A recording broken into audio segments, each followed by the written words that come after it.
Salut tout le monde et bienvenue à cette première édition du podcast en 2024. Mon nom est Joey Alfieri. Comme d'habitude, mon co-animateur, Monsieur Sam Boulay-Grimard. Mon Sam, comment ça va? Ben, ça va très bien, toi? Ah, ça va dangereusement bien, mon Sam. Dangereusement bien. Ah oui, man. 2024, là, championnat de Coupe Grey à la fin de 2023. Comme on dit en bon québécois, on pète le feu, man. Tu pètes le feu. Ouais, mais dehors, ça pète pas le feu, hein, avec le verglas et tout ça. Tu vas faire fondre la glace. Ben, c'est ça le but, c'est ça le plan, parce que c'était compliqué. Mon char était couvert en glace. On enregistre ça jeudi matin, donc un peu de verglas ce matin et dans la nuit. Ouais, c'est bien le fun. Ouais, on aime ça. On s'ennuie de l'été. Mon véhicule était couvert. C'était pas évident de sortir le véhicule ce matin pour arriver au travail, mais on continue, on pousse. Donc, oui, écoute, il y a plein de nouvelles dans le monde des Alouettes. On en a parlé un tout petit peu. Le plan de match pour les podcasts, j'ai plein de partisans qui m'ont demandé Hey, est-ce que vous allez faire des balados pendant la saison morte? Et oui, on commence cette semaine. T'sais, évidemment, ça serait pas toujours le cas parce qu'il va y avoir des nouvelles qui vont sortir à différents moments. Mais le plan, c'est de sortir un balado en anglais un peu plus tôt dans la semaine. T'sais, on va viser mardi, mais ça pourrait changer de semaine en semaine. Mais il va en avoir un. Et un peu plus tard dans la semaine pour un balado en français. Donc, si vous l'avez manqué, le balado est sorti en anglais uniquement cette semaine, mardi. C'est une entrevue avec Joshua Antwi qui a parlé de la situation avec les demi-offensifs, stand-back, Fletcher et lui. Les trois étaient supposés pourraient devenir agents libres. Le 13, Antwi a signé un contrat d'1 an cette semaine. Donc, il reste les deux demi-offensifs américains à signer, mais ça, on va en parler un peu plus. Donc, c'est ça. On a des balados qui vont sortir 2 fois par semaine, un en anglais, un en français. Si vous êtes bilingue, vous allez avoir plus de contenu. Et on va parler de choses différentes en anglais et en français. Donc, tu sais, ça va être du contenu complètement différent avec des entrevues complètement différentes aussi. Par exemple, aujourd'hui, c'est Régis Sibassou, l'ailier rapproché, qui va se joindre à nous. Lui aussi, qui vient de signer un contrat. C'était mercredi, il a signé un contrat d'1 an avec les Alouettes. Lui qui est double champion, mon Sam. Champion de la Coupe Vanier et champion de la Coupe Grey. Et les 2 matchs, j'ai été là pour les 2. T'étais là? Pour le match des Carabins, oui, en 2014 contre McMaster au stade Percival Molson. J'ai couvert ça pour TSN Radio dans le temps. Je faisais des mises à jour en direct du stade Percival Molson Stadium. Puis ça, écoute, la fin de ce game-là était aussi fou que la fin de la Coupe Grey. Là. Les Carabins ont gagné sur un placement bloqué. Ils ont bloqué un placement. Donc, tu sais, Régis, là, les nerfs sont solides, là, c'est parce que, tu sais, les émotions, il est toujours en check parce que c'est des fins de match qui sont quand même stressants. On va lui demander quelle fin de game était plus stressante. C'est-tu la Coupe Vanier ou la Coupe Grey? Il est double champion. Donc, on va parler à Régis Sibassou un peu plus tard. Mais Sam, écoute, faudrait mentionner, période des agents libres, ça commence en couple de semaines. C'est le 13 février. À midi, c'est sûr que les équipes, une semaine avant, ont le droit de parler, de négocier même avec des agents libres des autres équipes. C'est sûr que je pense que ça sera pas mal calme côté des Alouettes, juste parce qu'ils ont dépensé tellement d'argent pendant la saison morte pour garder leurs propres joueurs. Tu sais, je pense à Mustafa Johnson, qui est, à mon avis, le meilleur plaqueur défensif de la Ligue. Darnell Sankey, un des meilleurs secondaires intérieurs de la Ligue. Tyrese Beverett, secondaire extérieur qui a connu toute une saison. Sean Levin est de retour. Donc, tu sais, il y a plusieurs joueurs. Cody Fajardo a signé une nouvelle entente aussi. Phil Pott avec. Donc, tu sais, il y a plusieurs joueurs qui sont revenus. Tu sais, des bons joueurs de soutien aussi. Tu sais, des Alex Gagné, des Fred Chagnon, des Deontay Ruffin, Jamar McGloster. Tous ces joueurs-là ont signé des nouveaux contrats. Donc, tu sais, je pense que les Alouettes ont une équipe relativement jeune. Il n'y a pas tout le monde de ce groupe-là qui est jeune. Tu as des joueurs dans la trentaine, mais quand tu as un bon noyau qui est relativement jeune, c'est sûr, puis tu viens de gagner un championnat, c'est sûr que tu veux garder le noyau en place. Ben oui, puis ton noyau, en plus, c'est plein de gens que maintenant, tout le monde les connaît, puis t'as une grande représentation québécoise là-dedans aussi. Ben oui. Puis, fait que là, ça rend les gens d'ici fiers, en plus.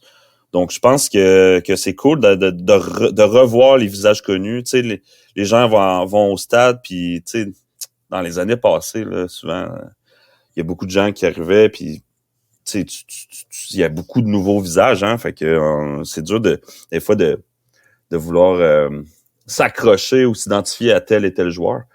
Et là, je pense que on me dit, il y a plein de monde qui me dit, hey, moi, je vais pas toujours aux Alouettes, mais là, au match d'ouverture, je suis là, c'est sûr, c'est sûr. C'est encourageant de voir ça, puis de savoir que, hey, ça va être plein, là, au stade.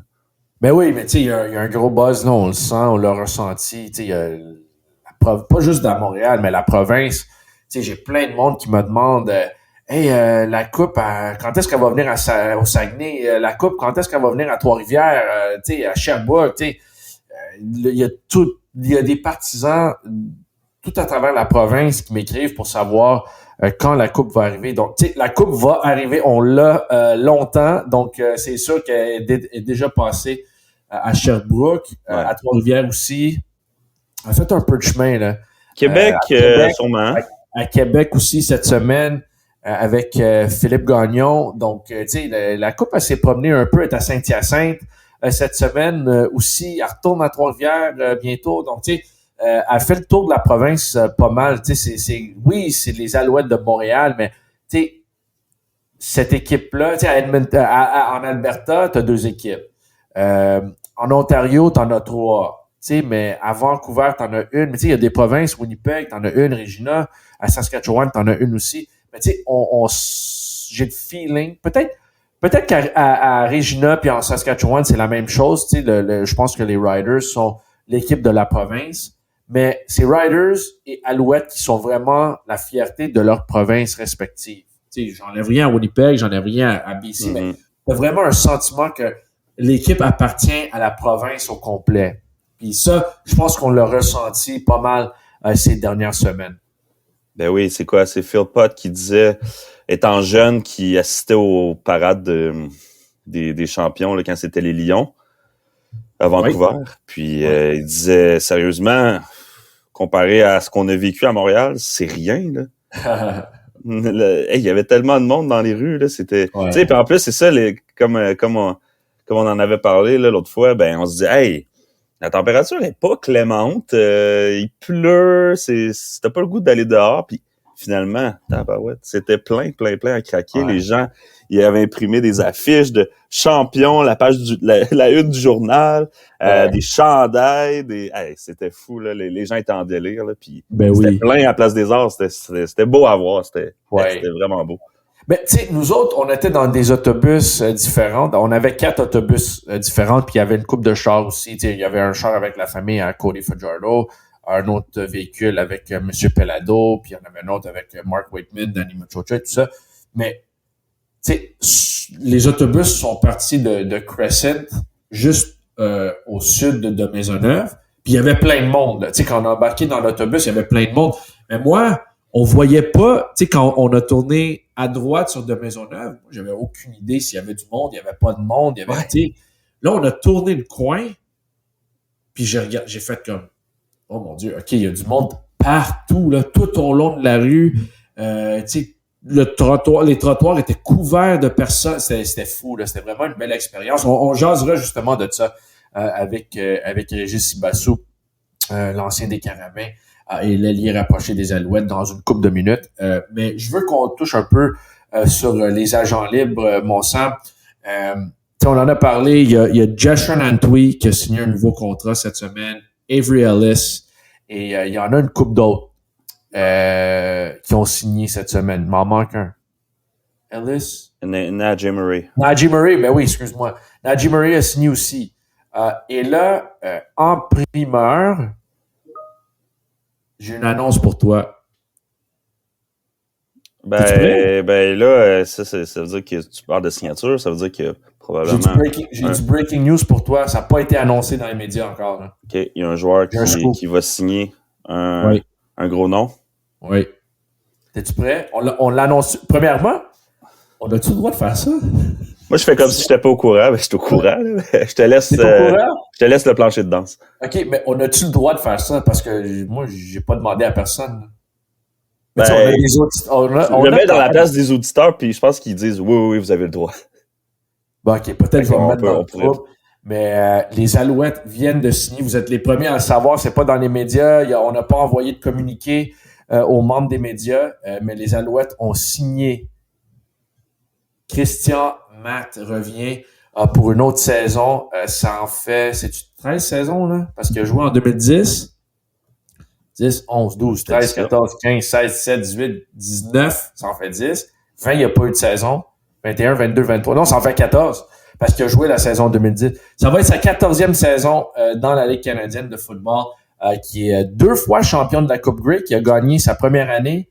Et avant-dernière, peut-être qu'il va continuer à jouer, là, je sais pas. Mais Christian Matt vient de signer une prolongation de contrat d'1 an avec les Alouettes de Montréal. Donc, ça veut dire que tous les joueurs de ligne qui étaient partants vont être de retour. Parce que si tu regardes, Nick Callender est sous contrat. Le stage, garde à gauche, est sous contrat. Justin Lawrence a signé une prolongation de contrat. Il a été partant toute l'année. Là, à droite, comme garde, tu as Christian Matt. Puis ton bloqueur à droite, c'est Jamar McGloster. Donc, la ligne à l'attaque, on parle toujours de la constance. C'est difficile. Comme tu as mentionné avant, Sam, c'est pas évident d'avoir de la constance, la continuité sur ton alignement dans le football professionnel. Là, quand tu ramènes ta ligne à l'attaque au complet, c'est énorme, là. Tu sais, Cody Fajardo puis ces gars-là, ils se connaissent, là, après une saison. Puis la première saison, ils ont appris à se connaître, puis ils ont gagné le championnat. Donc, imagine avec une autre saison, là. Ah non, c'est ça, tu sais, parce que la clé du succès, souvent, c'est la stabilité. Ça va énormément aider. Mais nous autres, je pense que les joueurs se sont quand même adaptés relativement rapidement là, du côté de la ligne offensive, puis même dans d'autres départements. Là, t'as tellement eu de nouveaux visages que c'est pour ça que personne nous menait, nous disait vainqueur là, de la coupe. Là, c'était facile de nous mettre comme dernier. Puis tu te dis bon, la ligne offensive. Les gars, ils se connaissent, mais pas toutes. Puis là, la chimie, vas-tu pogner, vas-tu pas pogner? Puis finalement, elle a pogné au bon moment, comme on dit. Ouais. Puis je pense qu'on l'a vécu. Tu sais, moi et toi, on est chanceux. On est dans le vestiaire avant les games, après les games. Tu sais, Christian Matt, c'est pas juste le joueur le plus vieux de l'équipe. C'est pas juste un gars qui a le plus d'années en tant que membre des Alouettes. Mais c'est un leader important pour cette équipe-là. Tu sais, ses discours, là, c'est après des grosses défaites, tu sais, des défaites crève-cœur, c'est Christian Matt d'habitude qui parle. Tu sais, c'est lui dans le vestiaire après les games qui dit « Hey guys, c'est pas acceptable, il faut continuer, moi je crois en vous ». Puis il y avait plusieurs discours cette année qui ont été très touchants, émouvants. Où tu te dis ouais, ok, ça c'est le leader particulièrement en attaque, avec notamment Cody Fajardo et d'autres gars aussi, Sandberg et compagnie. Christian Matt, c'est un leader important, et il y a quand même, si tu regardes ce qu'il a fait à la fin de la saison, en playoff, il a très très bien joué, là. Il a été très bon, il a été constant pendant la saison, mais en playoff, il a monté son jeu d'un cran. Donc c'est pas juste que ok, ouais, tu ramènes un leader, c'est un gars qui a démontré en playoff qui peut toujours jouer à un haut niveau, là. Non, c'est ça. Je pense que c'est pour ça que, tu sais, j'imagine qu'il se dit, je suis encore bon pour une couple d'années, là. Tu sais, je veux dire, il joue à un haut niveau, puis, tu sais, l'âge, c'est juste un chiffre, là, au final, là. Quand tu vois des gars de même, là, tu fais, waouh, on s'en fout de son âge, là, c'est fou, là. Non, c'est impressionnant, même à 38 ans, de le voir aller, puis je pense que ça augure bien pour l'année prochaine. Puis je pense qu'il est super apprécié aussi des partisans. C'est un Québécois, puis c'est un gars qui est fier. Je pense lui, il a les Alouettes tatouées sur le cœur. Ben oui. Tu sais, on parle de, tu sais, on se souvient de Luc Brodeur-Jourdain. Oui. Tu sais, lui, ça en a un autre là qui il saigne Alouette là. ben Christian Matt, c'est dans le même moule, je dirais. Exactement. C'est un ancien choix de première ronde qui a joué tout au long de sa carrière pour une équipe. Puis dans la CFL, même si c'est ton équipe d'enfance, c'est dans la province où tu es né, c'est rare qu'il y a un gars qui va jouer tout au long de sa carrière pour une équipe, puis à date, c'est ça pour Christian Matt. Donc, félicitations aux Alouettes et à Christian Matt. Vous l'avez su avant les médias, donc vous pouvez pas dire que on n'a pas de gros news, des scoops sur ce balado-là. Sam, avant d'embarquer, on va faire embarquer Régis Sibassou dans une couple de minutes. Mais avant de faire ça, j'aimerais juste regarder la liste de free agents, en particulier les demi-offensifs, parce que c'est là où j'ai le plus de questions des fans qui m'écrivent en message privé sur Twitter ou X ou je sais pas trop le nom, là. Mais c'est toujours est-ce qu'on va signer Stanback? Est-ce que c'est Stanback ou Fletcher? Est-ce qu'on ramène les deux? Est-ce qu'on signe Brady Oliveira? Est-ce qu'on signe AJ Wallet de Toronto? Puis, évidemment, j'ai pas la réponse. Mais ce que je pourrais vous dire, parce que Danny Machocha l'a mentionné lors des réunions d'hiver à Nashville de la CFL il y a une couple de semaines, c'est que c'est pas les deux qui vont être de retour. Donc, tu sais, ils voulaient garder 2 running backs des 3 qui allaient devenir agents libres. Donc, tu sais, c'est Antwi, Fletcher, Stanback. Puis, c'est sûr que tu gardes le Canadien, là, ils l'ont signé. So, Antwi est là, donc ça veut dire fort probablement que ça va être soit Stanback, soit Fletcher.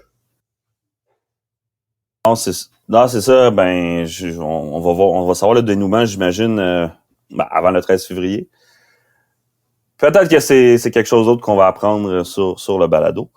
Mais ouais, ça pourrait être bon. Ça, je dis rien. Mais ça se peut. Mais je pense que c'est le fun de voir Antwi revenir. Tu sais, dans le monde idéal, tu veux ramener toute l'édition 2023. Hein? C'est des bons gars en plus. Tu sais, c'est ça. C'est une bonne gang. Mais si tu regardes Stanback, Fletcher, on les connaît un peu. C'est des très, très bons gars. Là. Tu sais, c'est difficile. Ça va être difficile de voir un de ces deux-là jouer ailleurs l'an prochain parce que c'est tellement des bons jacks. Ouais, c'est ça, tu sais, on s'est attachés, nous autres, à eux aussi, là, tu sais, en les côtoyant, on connaît un peu les personnes, les personnalités, tout ça, puis c'est ça, c'est crève-cœur de voir que telle ou telle personne s'en va jouer ailleurs, ou, ouais, fait que c'est comme pas des deuils, mais ça fait de la peine. On va pas broyer aujourd'hui, mais on va. C'est toi-même là. Moi, je suis prêt à broyer. C'est le cours de la vie, hein, au final, là, tu sais. C'est une business, puis il y a une masse salariale à respecter. Fait que c'est ça. Exactement ça. C'est vraiment ça. Puis c'est ça qu'Antwi m'avait dit en anglais sur le balado plus tôt cette semaine.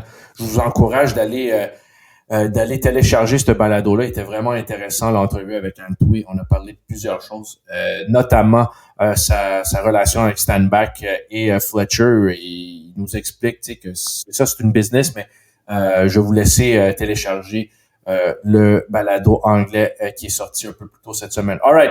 C'est le temps de rencontrer notre prochain invité. Il est double champion de la Coupe Vanier en 2014 et champion de la Coupe Grey en 2023. Il vient de signer un nouveau contrat d'1 an avec les Alouettes de Montréal. Il est Monsieur Régis Sibassou. Régis, comment ça va?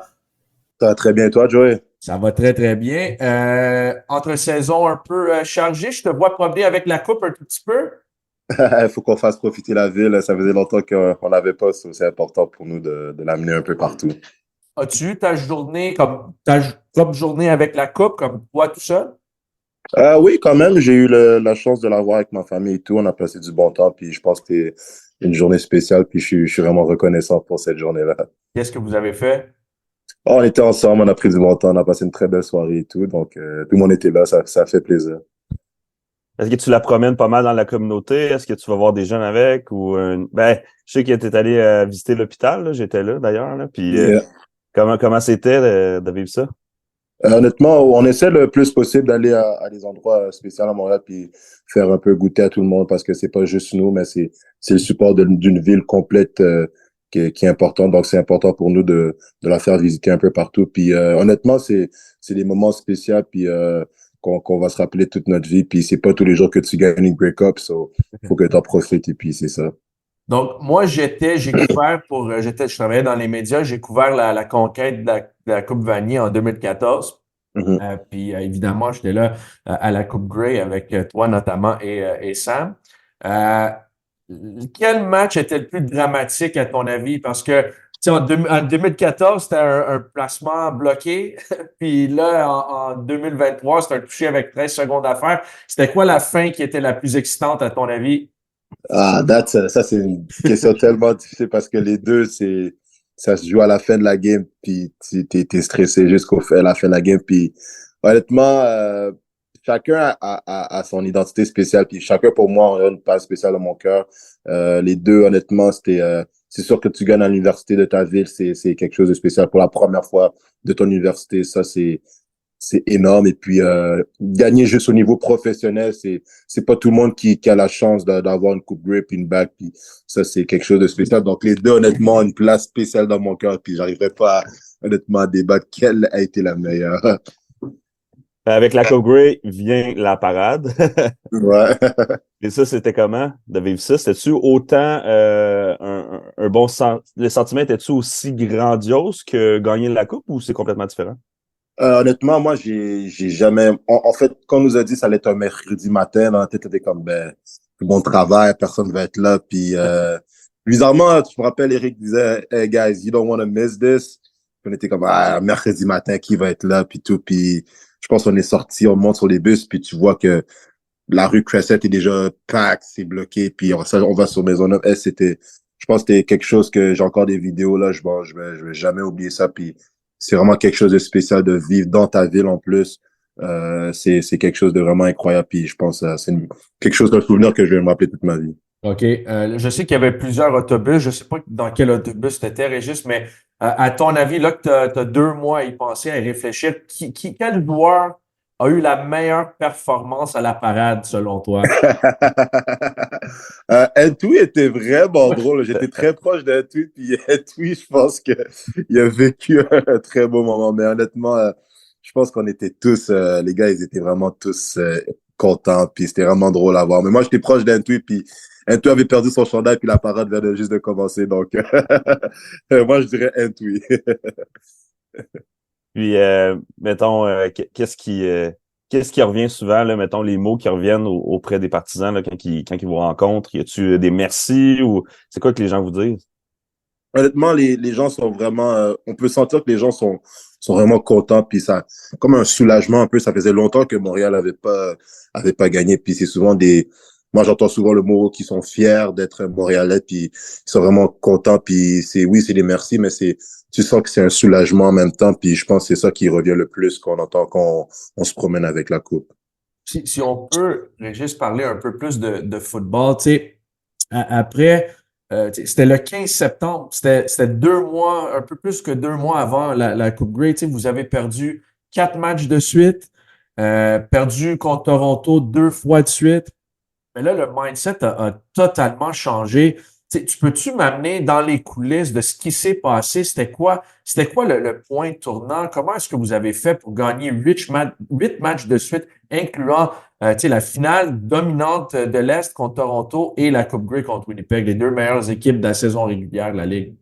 Honnêtement, moi, qu'est-ce que j'ai remarqué, c'est depuis le début de la saison, même depuis le training camp, on était vraiment un groupe on se pointait pas du doigt no matter what. Genre, oui, des fois, tu vois, il y avait on perdait des matchs, quoi que ce soit, mais c'était jamais comme, ah, c'est la faute de lui. Puis souvent, quand tu joues professionnel, il y a souvent ça qui se promène, on se pointe beaucoup du doigt. Puis j'ai vu cette année que on se corrigeait, puis on essaie toujours de corriger qu'est-ce qu'on ne faisait pas de bien, puis on allait tranquillement. Puis oui, c'est ça, on n'avait pas une fiche de parfaite, whatever, mais puis aussi l'ajout de certains leaders dans l'équipe. Je pense que les gars se sont réveillés au bon moment, comme des gars comme Sankey, Lemon sont venus, puis ils ont apporté un sens de leadership directement. Puis je pense que ça nous a aidé fortement. Déjà qu'on était un groupe soudé, no matter what. Ça nous a juste aidé. Puis je pense que les gars, on s'est juste tenus ensemble tout le long jusqu'à la fin. Puis après, à la fin de la journée, les playoffs, c'est un match. So, tu donnes tout ce que tu as. Puis même si tu nous as battu 4 fois, 5 fois dans la saison, tu dois quand même line up puis jouer contre nous. Puis nous, on va donner notre meilleur. Puis je pense que c'est ça l'important. Je pense que on a été hot au bon moment. Puis c'est ça qui est important. Puis qu'on soit resté soudés tout le long, je pense que ça nous a aidé. Puis l'apport des leaders comme Sean, puis Sankey, puis même les gars qui sont réveillés, je sais pas si c'est sûrement t'as vu le speech de Cody la journée avant le match.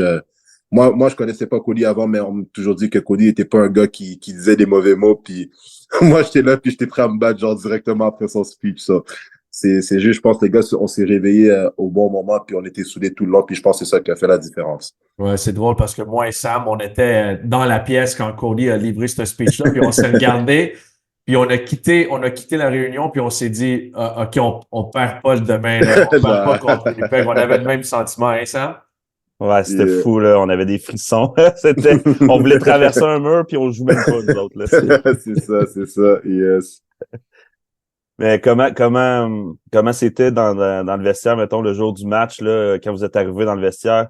Tu sais, nous, on était là, mais mettons, pour les gens qui étaient pas là, c'était comment? C'était silencieux? Tout le monde était focus? Comment c'était? Honnêtement, on a un groupe quand même focus, puis chaque joueur a sa routine avant chaque match, puis on essaie de pas trop, veux pas, comme on était une semaine de Coupe Grey, c'est pas une semaine normale, même si on essaie toujours de dire, garde ta routine. T'as pas le choix de changer ta routine parce que t'as les meetings pas au même moment, tes trainings, t'as pas les mêmes trainings, tu pratiques pas sur le même terrain, t'as pas les mêmes horaires, t'es obligé de t'ajuster. Mais c'est juste, je pense, les gars, tout le monde était concentré, tout le monde était locked in. Même si quand on est revenu dans le vestiaire après la mi-temps, puis on était en train de perdre, il n'y a pas eu, juste encore là, comme une fois, il n'y avait pas eu de, qui fait quoi mal. Non, non, non, c'était, OK, guys, on a juste, puis on sentait déjà qu'il y avait un petit momentum qui changeait quand on a eu le stop à la ligne de début. Puis c'était juste, tout le monde était juste locked in, puis on s'encourageait no matter what, puis on savait que, hey, on va changer les choses, puis ça va venir, juste croyez, believe tout le long, puis comme de fait, les gars, on est sortis, puis c'est juste le fait qu'on croyait n'importe quoi, même les choses quand les mains sur le terrain, ben, tout le monde croyait, puis on se motivait entre nous, puis je pense que c'est ça qui nous a grandement aidé. Tu sais, Régis, gagner la Coupe Grey, évidemment, c'est ça le but. Tu gagnes de cette façon-là avec 13 secondes à faire dans le match, c'est spécial. Mais pour moi, il y a plusieurs partisans qui disent la même chose. La Coupe Grey, extrêmement spéciale, tu sais, no doubt. Mais la victoire la semaine d'avant contre Toronto, tu sais, gagner de cette façon-là contre une équipe qui vous a battu 3 fois pendant l'année, une équipe qui parle beaucoup, là, des trash talkers sont arrogants. Tu sais, de gagner de cette façon-là, d'une façon tellement dominante chez eux, fiche de 16 victoires, 2 défaites. C'était-tu plus spécial? C'était-tu différent? Tu sais, comment quand tu y penses, là? Finale de l'Est, oui, OK, c'est pour accéder à la Coupe Grey. Puis on n'a pas gagné le championnat cette journée-là, mais quand même de battre des rivaux, tu sais, Montréal-Toronto, c'est quand même spécial, c'est magique, ça. Ouais, c'est une très grosse rivalité Montréal-Toronto, c'est sûr. Et puis, comme tu l'as dit, durant la saison, ils avaient une très belle saison. Leur carrière était MVP. Euh, Ils avaient une très bonne équipe, même offensive. Leur running back était dans les top running back de la ligue. Puis, je pense cette victoire-là, honnêtement, le problème, c'est que quand tu gagnes des moments comme ça, puis tu es tellement focus, OK, on doit gagner la Coupe Vanier. On n'a pas peut-être le temps de célébrer puis de enjoy ce moment-là, mais il faut pas oublier que cette victoire-là était vraiment spéciale parce que d'aller chez quelqu'un qui a gagné, qui a pas perdu vraiment pendant la saison, puis qui a sûrement une équipe All-Star partout sur le terrain, c'est quelque chose de spécial, puis c'est vraiment quelque chose qu'on doit être fier quand même, puis pas oublier. Puis comme tu l'as dit, c'était pas un match serré, whatever, c'était vraiment une domination, puis notre défensive a juste a snap pendant le match. Je sais pas qu'est-ce qu'ils avaient mangé, les gars, mais c'était vraiment beau à voir. Ouais. Tu parles de leadership, puis de la performance de tout le monde, puis est-ce que je pense que ça commence, j'imagine, aussi par la culture puis l'identité que Coach Mars a installée. Mm-hmm. Est-ce que tu dirais que ça vous a justement inspiré de voir à quel point un Américain qui est depuis longtemps au Canada s'intègre tellement à la culture puis instaure quelque chose, un climat vraiment spécial au sein de l'équipe, avec en plus tous les Québécois qui sont dans l'équipe, là, ça doit être un des facteurs, j'imagine, de la recette du succès. Ouais. Là. Non, 100%. Un coach Moss, dès qu'il est arrivé, il a montré un grand intérêt puis un grand respect au niveau des joueurs québécois, puis juste au niveau de notre équipe montréalaise qui est au Québec. Puis je pense que ça fait une très, très grosse différence parce que il y a pas beaucoup de coachs qui arrivent dans les ligues professionnelles puis qui disent, OK, ben, je suis à Montréal, il faut que j'instaure un peu plus la culture québécoise et tout. Puis lui, là, il a embrassé ça depuis le début. Puis on faisait des activités de Duolingo pour forcer les Américains à un peu apprendre le français. Puis juste ça, ça a l'air petit, mais c'est quelque chose de très gros parce qu'après ça, c'est pas juste nous, les Québécois, qui sommes fiers, mais c'est les Américains qui viennent du Texas, de Maryland, whatever, partout, puis qui commencent à essayer de parler en français, puis qui commencent, on a des discussions en français, puis on parle ensemble, puis ça force justement un esprit d'équipe, genre, que tu peux pas tout le temps avoir partout, puis ça fait une grosse différence, puis il a aussi amené des jeux, puis tout, puis ça forçait qu'on reste ensemble. Après les pratiques, tu vois, on était dans le vestiaire, puis tu peux même demander à Joey, on joue au pickleball, on joue ça au basket, ping-pong, whatever, puis je pense que ça fait une grosse différence, puis c'est ça qui fait en sorte que quand tu arrives sur le terrain, ben, tu as plus confiance en ton frère puis ton teammate. Dernièrement, Régis, il faudrait parler du nouveau contrat que tu as signé cette semaine. Premièrement, félicitations. Deuxièmement, pour moi, tu sais, je te voyais sur la liste des agents libres, il n'y avait aucun doute de la manière que tu as joué tu sais, en tant que bloqueur, ailier rapproché sur les unités spéciales. Il n'y avait aucun doute que tu allais revenir. Y avait-tu un doute? Tu pensais-tu peut-être être en mesure d'explorer le 13 février la période des agents libres? Comment tu as vécu tout ça? C'était quoi le timing? Moi, c'est ça, c'est quelque chose que je voulais vraiment aussi beaucoup, là, de pouvoir revenir me battre avec mes frères. Puis à la fin de la journée, faut pas aussi oublier qu'on est dans une business, puis ça fait partie malheureusement de la game que tu peux soit avoir un contrat qui est fini, puis tu dois te battre encore. Puis j'ai la chance, l'opportunité de revenir, puis je pense que je suis encore reconnaissant pour ça. Puis c'est sûr qu'il y a toujours cette idée-là qui est en tête, mais le fait que, comme tu as dit, j'ai un peu performé le mieux que je pouvais l'année passée, puis montrer mes preuves aux coachs, puis ça fait plaisir de toujours savoir que les coachs ont un peu confiance en toi, puis de te ramener, c'est toujours quelque chose d'exceptionnel parce que c'est pas tout le monde qui a la chance d'avoir un contrat CFS, faut pas oublier ça. Je suis vraiment content d'être de retour, puis j'ai encore hâte de repartir encore Get Dog de Coupe Grey. Félicitations encore pour tout ton succès, le nouveau contrat et merci d'avoir pris le temps de nous jaser un peu, Régis. Il n'y a pas trop. Merci à toi, Joey. Félicitations, merci. Thank you, Sam. Merci encore une fois à Régis Sibazou qui il a fallu qu'il nous quitte parce qu'il y a un événement communautaire à Saint-Hyacinthe. Donc, c'est bien le fun, ça. Coupe Grey, Bol d'Or. On a vu Coupe Grey et Coupe Vanier ensemble, coupe de fois.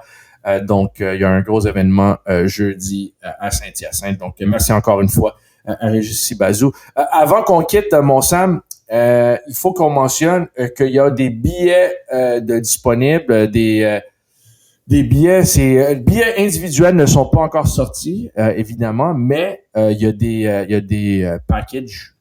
Comment est-ce qu'on peut dire ça? Je veux pas utiliser le mot. Des forfaits. Des forfaits 3 matchs, forfait 5 matchs, oui. Un flex 10 qui est, t'achètes 10 billets puis tu peux les utiliser pour n'importe quel match. Donc, si tu veux les utiliser 10 billets pour un match, tu peux faire ça. Tu peux utiliser 5 billets pour 2 matchs ou tu peux aller tout seul à tous les matchs. Tu peux faire comme tu veux. Le Flex 10 est très intéressant et évidemment, tu as des forfaits de la saison régulière où tu as plein d'avantages. Tu as un escompte sur la bouffe en stade, à la boutique. Ton entrée, tu as une entrée privée pour les détenteurs de billets de saison. Donc, pas de longue file, pas besoin d'attendre une belle soirée d'été en file pour entrer dans le stade. Donc, allez visiter goasgo.com. Puis il y a un onglet qui dit billets. Cliquez sur ça et vous allez voir vos options. Donc, moi et Sam, on va être à tous les matchs et on a hâte de vous voir là-bas. Donc, merci beaucoup. Il y a plusieurs fans d'arriver couple de fois cette année, Sam, ou l'année passée, parce qu'on est rendu en 2024. Là. Ça, c'est pas un scoop, je pense, qu'on est rendu en 2024. Mais il y a plein de partisans qui... notamment, il y en avait beaucoup à Ottawa. Il y en avait une couple dans les villes, tu sais, à l'extérieur, qui me disaient « Hey, t'es-tu Joey? C'est-tu toi qui fais le balado? » Je dis « Oui. » Puis là, je te pointe du doigt. Puis je dis « Hey, ça, c'est mon co-animateur. » Ça me dit « Oh, on s'en fout de lui. Moi, c'est toi que je veux parler. » Non, mais c'est pas vrai. Le monde était vraiment content de nous rencontrer. Puis on a un peu plus de temps pour jaser quand on est sur la route. Parce que, tu sais, pas qu'il y a moins de choses à faire, mais c'est un peu plus relax. On court moins. Sur la route, mais si vous nous voyez dans le stade, arrêtez-nous, parle à Sam, parle à moi, mais on a hâte de vous voir au stade. Sam, as-tu quelque chose à ajouter? Gênez-vous pas, là, c'est ça de nous arrêter. Là. Sam, il a l'air méchant, mais il l'est pas. Moi, j'ai les cheveux longs, Joey a les cheveux courts, puis c'est la seule différence. Sinon, on est pareil, on est des bons chums. Oui, exactement. On est des bons chums. Mais Sam, prends soin de toi. On revient en force avec un autre balado anglais et français la semaine prochaine, mais il va y avoir plein de contenu. Y a-tu un contenu en particulier que tu aimerais plugger, mon Sam, avant qu'on quitte? Y a-tu un long montage que tu viens de finir, là? On a parlé pas mal hors d'onde. Ça a été un travail de moine pendant un bon 2 mois. Oui. Ça s'appelle le documentaire Alouette, les coulisses de la victoire. Oui. Disponible sur notre chaîne YouTube. Donc 22 minutes de behind the scenes à Coupe Grey. Ouais, c'est tapez Alouette de Montréal sur YouTube puis vous allez le trouver, je suis pas mal certain. On s'en est fait parler pas mal. Ben c'est parce que c'est ça, c'est les coulisses de la semaine de la Coupe Grey. Donc on part de l'arrivée à Hamilton jusqu'au jour de match de la Coupe Grey. Donc c'est vraiment là des choses que vous allez pas voir ailleurs. Ça a été diffusé à TVA Sport, puis maintenant, ben c'est ça, c'est disponible sur YouTube gratuitement, sur notre compte des Alouettes. Allez écouter ça. Y a-tu d'autres choses qui s'en viennent, mon Sam? Moi, je parlais d'autres choses. Ben, toi, tu parles... Ah, OK, ouais. Ben là, c'est ça, ouais, on travaille sur tellement de projets que faut savoir de quel on parle. On a tourné avec les joueurs et les joueurs clés de la dernière séquence et l'entraîneur-chef Jason Moss, une vidéo qui relate justement la dernière séquence. Je sais pas qu'est-ce qu'on peut dire, qu'est-ce qu'on peut pas dire, mais en gros, on fait revivre la dernière séquence du match de la Coupe Grey aux joueurs et aux coachs, puis je dirais pas qu'il y a des larmes, mais il y a des grosses émotions. Ça a passé proche. Il y a du monde que je pensais jamais leur voir pleurer qui ont failli pleurer. Tu sais, je te dirais pas que le coach a pleuré, mais c'était pas loin. Mettons que c'était pas loin. Donc, il y a 2 gars qui avaient les larmes aux yeux, puis on vous dit pas lesquels, mais c'est pas les gars qu'on s'attend. Non, pas du tout. Mais c'est ça. Donc, on a sorti l'iPad. Les joueurs et le coach ont écouté la dernière séquence de la Coupe Grey. Puis ils ont amené dans les coulisses, ils nous ont montré à quoi ils pensaient avant un jeu, après un jeu, pendant un jeu. Donc ça va sortir bientôt. Ouais, c'est ça. Je pense que d'ici la semaine prochaine, ça va être en ligne sur nos plateformes. Donc, regardez ça. Puis, il y a juste à dire, en fait, eux autres, là, quand ils ont réécouté la dernière séquence, c'était vraiment la première fois qu'ils la réécoutaient. Là. On a enregistré ça comme quelques jours après la Coupe Grey. Là. C'était pas long après. On avait des frissons. Hein? On était là. Puis ouf! Ouais. Donc, j'espère que vous allez vivre des belles émotions. All right. Prends soin de toi, mon Sam. Et vous, les auditeurs, assurez-vous de télécharger le balado. Évidemment, si vous êtes en train de nous écouter, vous l'avez téléchargé. Mais abonnez-vous à nos balados et laissez-nous un commentaire positif. Là. Parlons un peu de nous autres, comment on est beau, comment le balado est bon. Laissez-nous un commentaire 5 étoiles. On va l'apprécier. Donc, Sam, prends soin de toi. On se reparle la semaine prochaine. Yes, on profite de la belle température. L'été arrive, lâchez pas. All right, salut mon chum. Go, let's go. Bonne semaine.